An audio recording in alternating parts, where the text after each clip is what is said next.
Now we are here in Abu Dhabi. At tayo po ay mag-install at yan po ina-assemble natin ang ating scaffolding na gagamitin. At yan na po, tapos na. At ipiprepare na natin para i-stick natin ang ating sticker na binil ang gamit. Yan po yung mga pang outdoor na sticker. At marami pang iba't ibang klase niyan. Let's go guys! Tayo naman ang babanat dito sa sticker natin na to. Binil po ang gamit natin guys. 60 by 190 cm po yan. Reminder lang po sa lahat ng mga katulad namin na nagtatrabaho sa labas para magdikit ng ganito.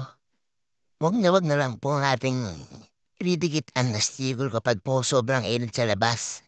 Mas okay na isa bandang hapon o mas maaga kasi lumalambot po ang ating sticker gamit natin yung binil. So guys, yun lang po at ayun po natapos na po kami.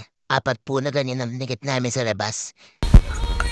At eto na po yan guys.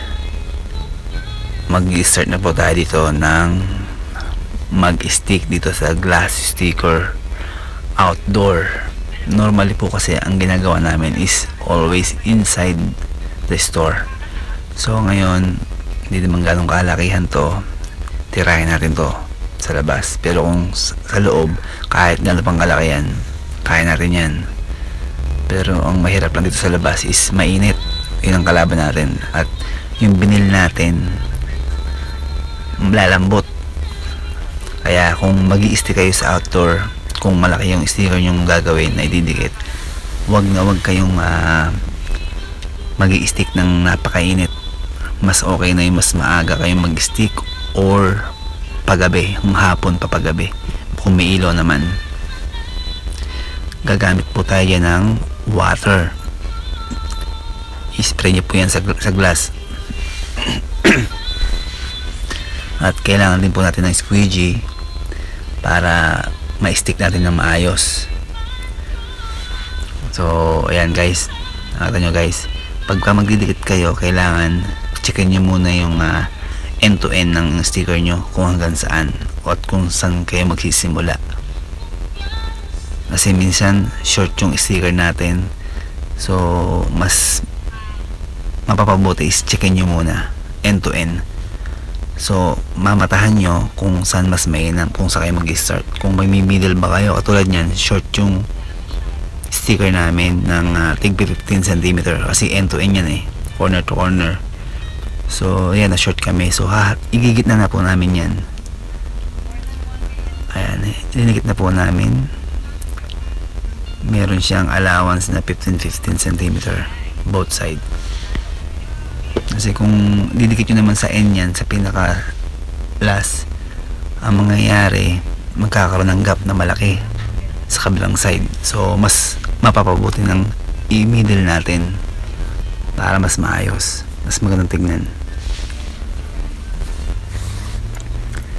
Ayan guys, basta gumamit tayo ng tubig at squeegee. Ayan yung hawak ko, yung pinag-i-stick namin. Ayan, baba na tayo guys.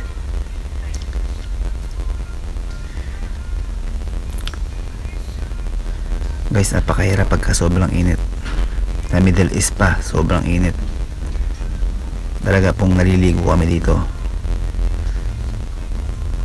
Kala nyo hindi kami basang-basa dyan. Naliligo po kami ng pawis dyan.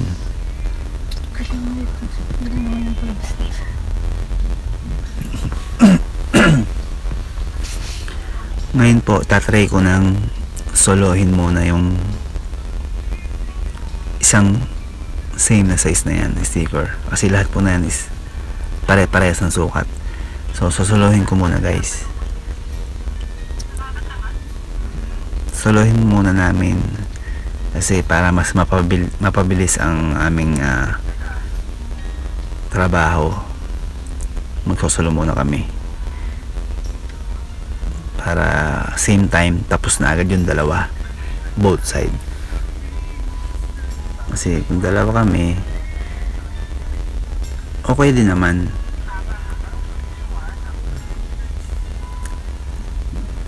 Parehas naman kami veterans na dito sa trabaho, so alam naman natin alam naman namin ang gagawin. So ganyan, start na po natin ang mag-stick ng solo flight.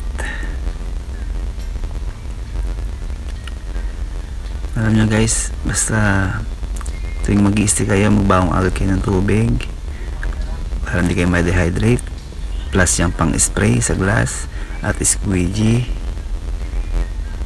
Syempre tuwing mag-i-stick kayo sa ganyang area, kailangan mayroong din kayong simulation or mock-up na tinatawag, para titignan nyo dyan kung alin yung kailangan nyo idikit dun sa peso na yun. Kasi minsan nakakalimutan natin guys. So mas okay may mock-up tayong titignan kung alin yung pagkakasunod-sunod.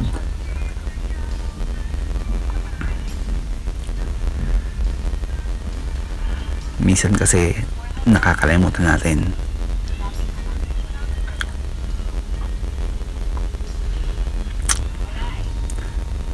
Meron pa kaming mga dinidikit niyan sa loob ng store, malalaki talaga.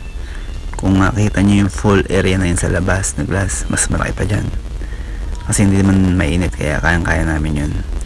Kami na rin po yung nagpiprint, nagka-cut, naglalaminate. Meron din po kaming plotter machine sa mga cut out, katulad po na nasa labas, store timing, cut out po yan. Meron din po kaming ganon. So all around po.